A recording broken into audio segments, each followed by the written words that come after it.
Assalamualaikum warahmatullahi wabarakatuh. Halo semuanya, jumpa lagi dengan saya Chow Sing Sing, kurator dari podcast Horror Night Story. Halo, apa kabar semuanya? Semoga kalian semua sehat-sehat ya.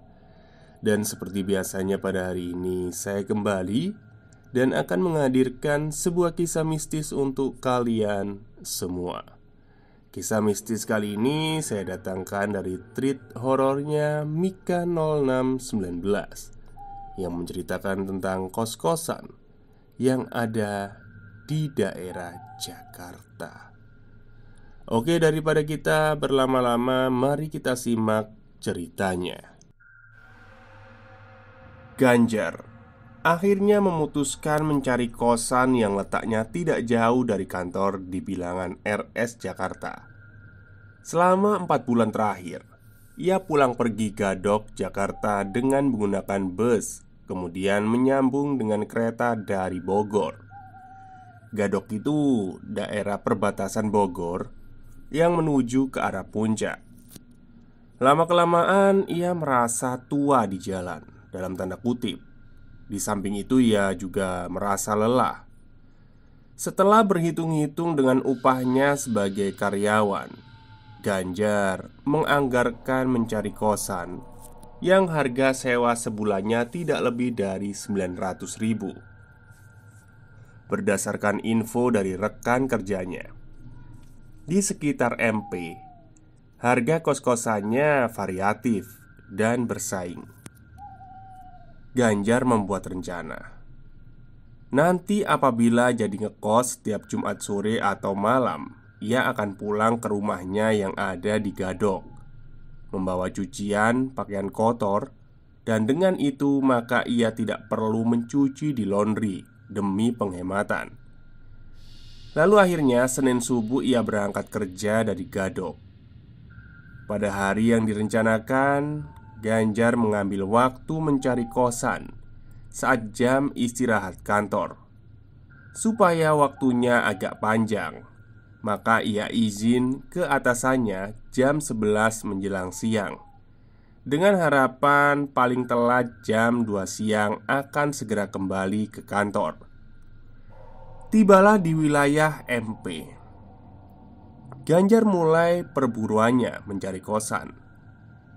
Di bagian depan wilayah MP yang dekat dengan jalan raya, semua pintu gerbang rumah kos terpasang tulisan kosan penuh. Sedangkan yang tidak terdapat tulisan itu harganya melebihi budgetnya. Ganjar melihat jam tangannya. Sudah jam 1 kurang. Waduh, harus dapat nih gue. Mana udah terlanjur bawa baju kerja buat seminggu lagi, katanya dalam hati. Lingkungan di MP berupa gang. Hanya lingkungan bagian depan saja yang bisa dilalui oleh mobil. Dan itu pun tidak semua. Sebagian besar gangnya hanya bisa dilalui pejalan kaki atau paling banter motor. Tiba di bagian semakin menjauh dari jalan raya, Ganjar bertemu dengan 3 orang pemuda yang sedang duduk-duduk. "Mas, cari kosan ya?" tanya salah seorang dari mereka. "Ah, iya bener. Ada nggak mas ya di daerah sini?" balas Ganjar.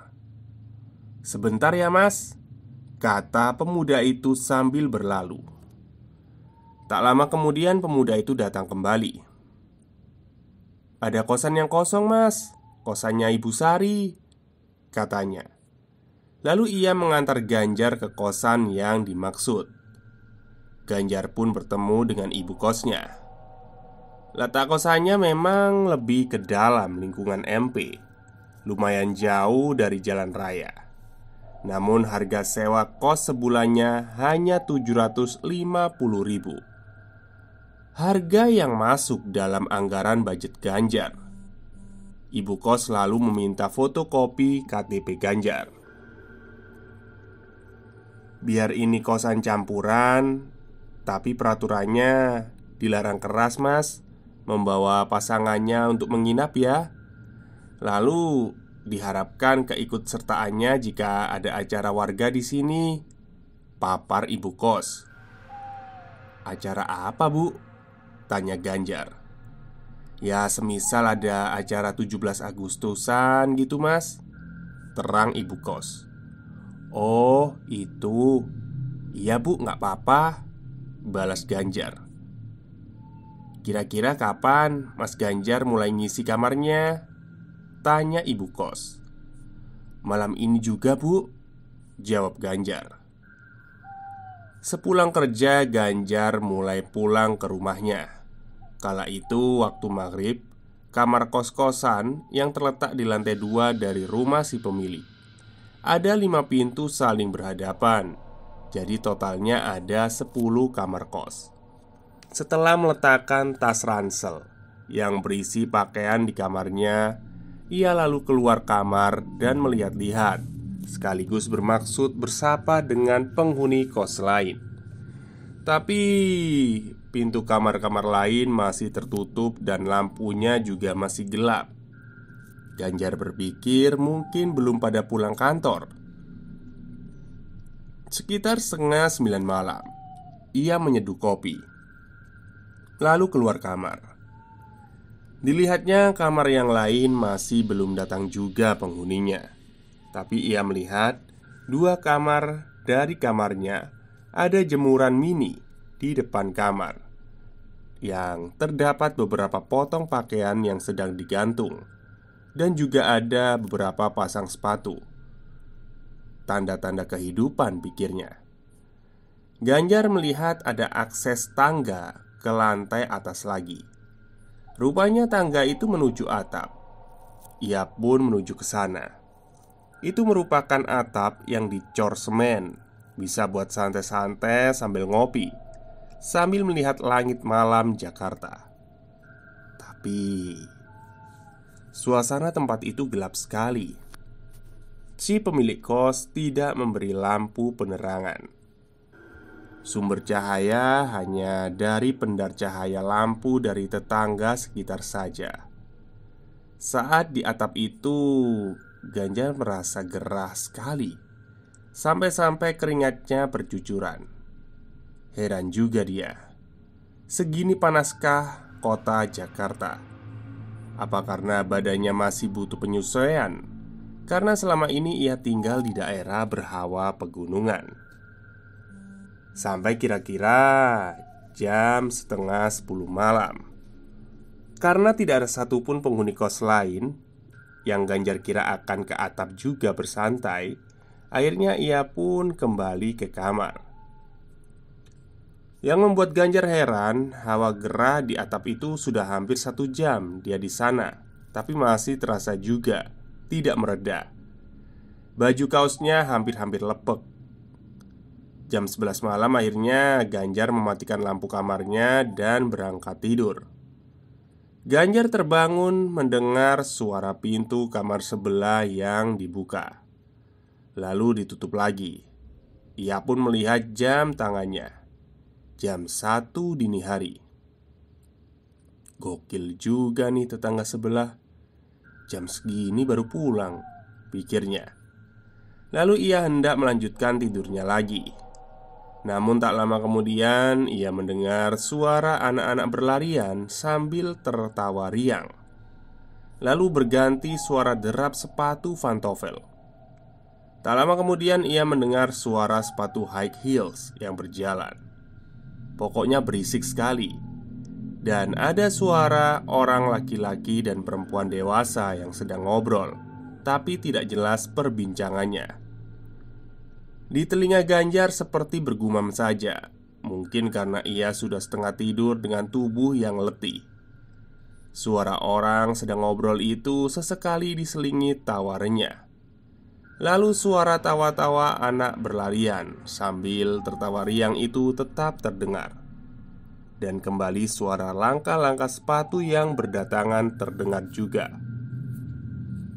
Akhirnya, dalam kondisi setengah tidur, terlintas dalam benak Ganjar, itu cewek jalan mondar-mandir ngapain sih? Dia pikir ini catwalk apa?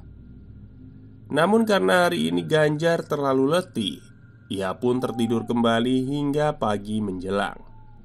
Pagi harinya jam 7 Ganjar bersiap berangkat kerja.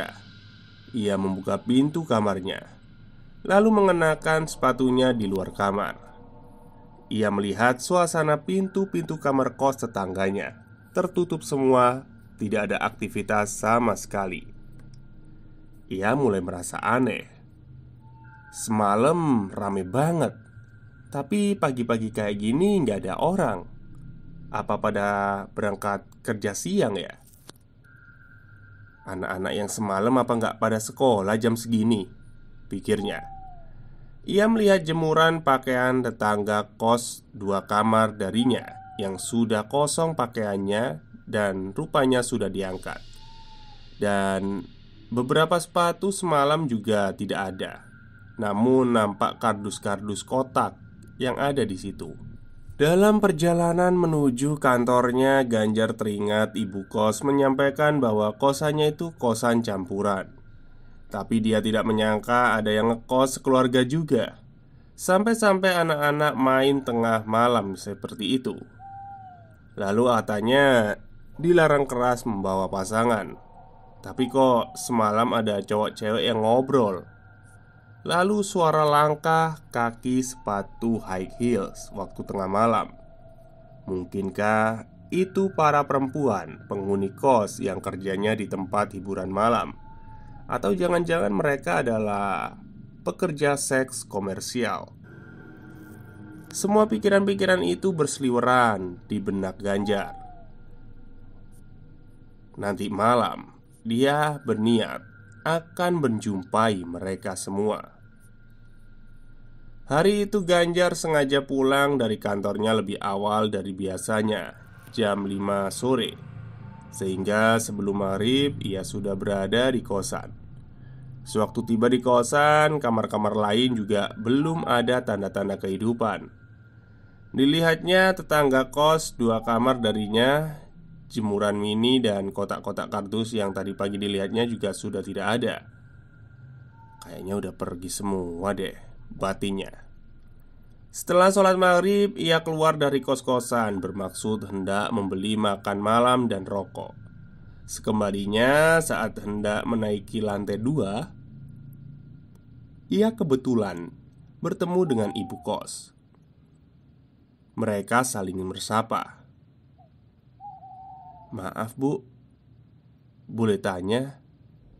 Kemarin saya lihat 2 kamar dari saya ada jemuran sama sepatu-sepatu. Tapi kok sekarang nggak ada ya bu? Udah keluar yang ngekos ya bu?" tanya Ganjar. "Oh, itu Mas Adit. Iya, katanya pindah kosan yang lebih dekat ke kantornya," jawab bu kos. "Oh gitu. Kapan pindahnya bu?" tanya Ganjar lagi. "Tadi mas, sekitar jam 10 pagi," jawab ibu kos. Oh iya bu, kalau yang lainnya pulangnya suka malam-malam juga ya?" kata Ganjar bertanya. "Yang lainnya? Maksud Mas Ganjar apa ya?" Si ibu kos malah seperti penasaran dan keheranan. "Itu loh bu, tetangga kos saya yang kamar lainnya," Ganjar menegaskan. "Oh, gak ada mas. Sekarang Mas Ganjar cuma sendirian di kos ini," jawab ibu kos. "Loh, tapi bu, semalam saya ngedenger rame banget, seperti banyak orang di sini. Saya pikir mereka lagi pulang gitu bu, pulang kerja," jelas Ganjar. "Oh, biasa mas, nggak usah dihiraukan. Di sini kan pemukiman padat penduduk, nempel-nempel tembok sama tetangga. Ya paling tetangga-tetangga sebelah yang masih pada melek jam segitu," kata ibu kos. "Tapi tenang aja mas, nanti juga ada temennya kok. Gak lama juga pasti ada yang sewa kos lagi di sini. Di sini tuh kos-kosan pada rebutan," sambungnya. "Oh, gitu ya, Bu. Baik, Bu. Kalau gitu saya mau ke kamar dulu." Ganjar enggan membahas lebih lanjut, namun dalam benaknya ia tetap merasa ada yang janggal. Saat di kamar ia membuka laptopnya untuk sekedar menonton TV atau film yang menjadi koleksi dalam foldernya. Sampai-sampai kantuknya hilang. Jam 11 malam ia mematikan laptopnya dan kemudian beranjak untuk tidur. Brak!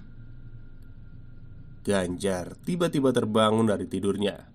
Mendengar pintu kamar tetangga kos sepertinya ada yang membuka lalu ditutup. Lalu seperti malam sebelumnya, terdengar suara anak-anak berlarian sambil terkekeh riang.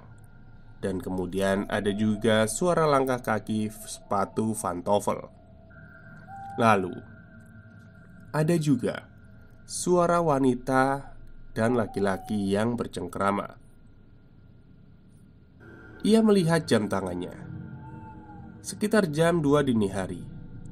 Lalu ia duduk di depan kasur, memasang kedua telinganya agar memperjelas pendengarannya. Dan tidak salah, ia memang mendengar suara itu dari dalam. Akhirnya ia beranjak menuju jendela dan menyibak gordennya. Tapi ternyata tidak ada seorang pun di luar. Dan suara-suara itu seketika lenyap. Suasana seketika lenyap. Ganjar terperangah. Ia bingung. Kemudian ia menutup kembali gorden jendelanya. Lalu suara-suara itu kembali lagi. Di luar kembali ramai. Ia lalu cepat-cepat membuka kembali gordennya. Tetapi tidak ada siapapun di luar. Dan suara-suara itu lenyap begitu saja. Kali ini ia berpikir mencoba sesuatu. Kembali ia tutup gorden jendelanya. Dan benar, suara-suara itu kembali terdengar. Seperti ramai sekali di luar kamar. Lalu ia buka gorden itu pelan-pelan. Hanya membuat celah kecil. Lebih tepatnya ia mengintip. Dan gilanya, tetap tidak ada siapapun. Tapi yang lebih mengherankan, suara-suara itu ikut hilang begitu saja. Suasana kembali hening seketika. Bulu kuduk Ganjar mulai merinding. Mendadak rasa takut menjalar. Ia segera ke kasurnya, menutup pendengarannya dengan bantal. Berdoa apapun yang ia tahu. Katanya bisa mengusir hantu. Sampai-sampai ia tertidur. Keesokan harinya sepulang kerja, setelah menjalankan sholat Isya, ia mengaji surat Yasin. Setaunya, hantu, setan, dan sebangsanya akan takut mendengar lantunan ayat-ayat suci, khususnya surat Yasin. Selesai membaca, hatinya sedikit tenang. Meski tidak dipungkiri, semakin malam ia merasa was-was. Kemudian saat malam semakin larut, ia pun hendak beranjak tidur dengan terlebih dahulu berdoa. Pagi harinya ia terbangun dan merasa bersyukur karena tidak ada gangguan-gangguan apa-apa dari mereka.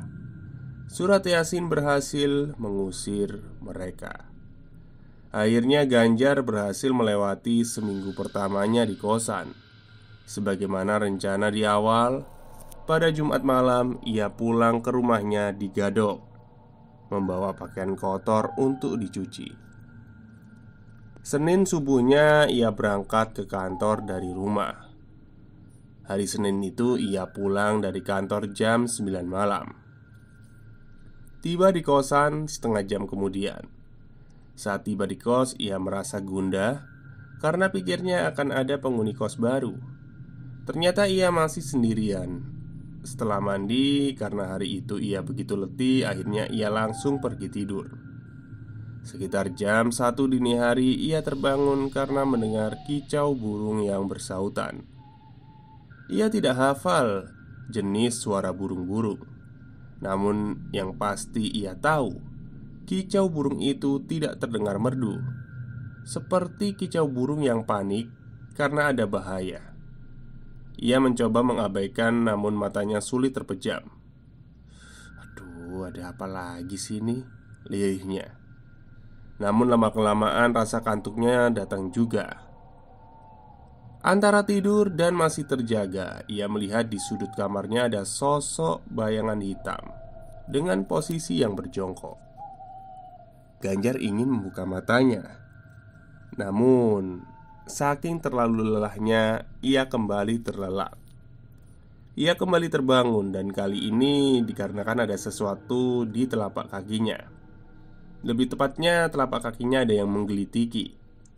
Sebenarnya ia ingin bangun, namun karena merasa sangat takut, karena ia tahu itu pasti bukanlah manusia. Saat masuk kamar, sepulang kantor sampai akan beranjak tidur, ia yakin seyakin-yakinnya tidak ada seorang pun yang ikut masuk bersama dia. Lalu, siapa yang saat ini sedang menggelitiki telapak kakinya? Ia pun beristighfar sebanyak-banyaknya. Lalu ia tarik kakinya setinggi-tingginya, sehingga seolah-olah menyerupai posisi janin dalam perut ibu. Kemudian ia berdoa, mencoba melawan rasa takutnya itu. Gelitikan itu berhenti, tapi hatinya masih berdebar was-was. Tapi akhirnya ia pun tertidur juga. Hari-hari berikutnya Ganjar pulang ke kosannya dan tidak pernah di bawah pukul 9 malam. Rata-rata antara jam 10 sampai jam 11 malam. Alasannya, agar setibanya di kosan ia sudah sangat lelah dan berharap tidur pula sampai pagi hari. Benar, kosannya hanya semata dibuat numpang tidur saja. Saat tidur pun kamarnya selalu dalam keadaan terang benderang. Ia tidak berani mematikan lampunya. Namun demikian tetap saja teror dari mereka yang tak kasat mata membuatnya terjaga. Meski tidak setiap malam, namun dalam seminggu setidaknya ada 2 malam dia mengalami kejadian di luar akal. Tujuan awal ngekos adalah untuk mengatasi kelelahan fisiknya karena jarak. Ternyata saat ngekos, ia bukan saja lelah fisik, jiwanya juga lelah. Dan akhirnya karena tak tahan, Ganjar memutuskan keluar dari kosan itu. Ia hanya mampu bertahan sebulan di sana. Tamat. Oke, itulah cerita panjang dari Mas Ganjar. Maksudnya dari Twitternya Mbak Mika ya, Mika 0619. Jadi ya untungnya Mas Ganjar ini nggak terlalu diperlihatkan yang benar-benar ekstrim lah ya. Hanya suara kayak gitu. Dan itu pasti umum terjadi mungkin di beberapa dari para pendengar ya. Pasti mengalaminya. Entah itu ngekos waktu kerja atau waktu kuliah kayak gitu kan. Karena dulu saya waktu kuliah tuh juga pernah mengalami hal seperti itu ya. Lebih tepatnya bukan di kosan saya, di kosannya teman saya. Jadi karena waktu itu lagi ngerjain tugas, akhirnya karena nanggung, saya nginep lah di kosannya teman saya itu tadi. Usut punya usut, ternyata kosannya ini nggak beres ya. Tapi teman saya ini nggak ngomong ke saya. Jadi dibiarin aja lah. Mungkin kalau seandainya dia ngomong, takutnya saya malah minta pulang gitu kan. Jadi waktu itu kejadiannya sekitar jam 10, jam 11-an. Di kosan ini ada kamar berapa waktu itu? 5 kamar. Dan semuanya udah pada pergi tidur ya. Saya sama teman saya itu masih ngerjain tugas gitu, jam 11-an. Nggak lama kemudian BBM dari HP kawan saya ini berbunyi lah. Ternyata itu pacarnya minta tolong dianterin ke Indomaret atau mana gitu. Soalnya waktu itu pacarnya kakinya lagi keseleo kan, minta tolong dianterin. Oke lah, dia keluar nganterin pacarnya itu tadi. Terus saya sendirian di kosan itu. Jadi waktu sendirian itu memang seperti yang Mas Ganjar alami ya dalam cerita ini. Saya itu mendengar suara anak kecil berlarian gitu kan di lorong kos-kosan milik teman saya itu tadi. Apalagi di daerah dapur ya, karena dekat dengan dapur juga. Itu suara kelontang-kelontang itu wah, mengganggu sekali. Ya awalnya saya pikir tikus ya. Tikus kan suka kan di dapur. Akhirnya saya cek, ya nggak ada apa-apa gitu. Saya masuk lagi, kelontang-kelontang lagi di dapur. Saya cek lagi nggak ada orang. Ya udahlah, saya biarin. Gak lama kemudian suara jebur-jebur orang mandi. Saya mikirnya gini, perasaan gak ada yang bukain pintu gitu kan. Maksudnya itu buka pintu kamar kosan. Kok tiba-tiba ada suara jebur-jebur orang lagi mandi atau nggak tahu ya apa buang air gitu kan. Karena di situ saya udah agak merinding ya, nggak saya hiraukan. Akhirnya pintu kamar dari teman saya itu saya tutup. Saya tunggu sampai kawan saya itu tadi pulang lah. Setelah pulang, saya cerita gitu kan, kalau saya mendengar ini terus ada orang mandi gini-gini. Ya dia cuma ketawa lah ya, senyum tipis ya. Wah, berarti kamu udah ketemu sama simbahnya gitu. Ya saya nggak tahu ya maksudnya ketemu sama simbahnya itu gimana. Ya berarti kan dia tahu kalau kosannya itu ada penunggunya gitu. Oke, mungkin itu saja cerita untuk hari ini. Semoga kalian semua suka. Wassalamualaikum warahmatullahi wabarakatuh.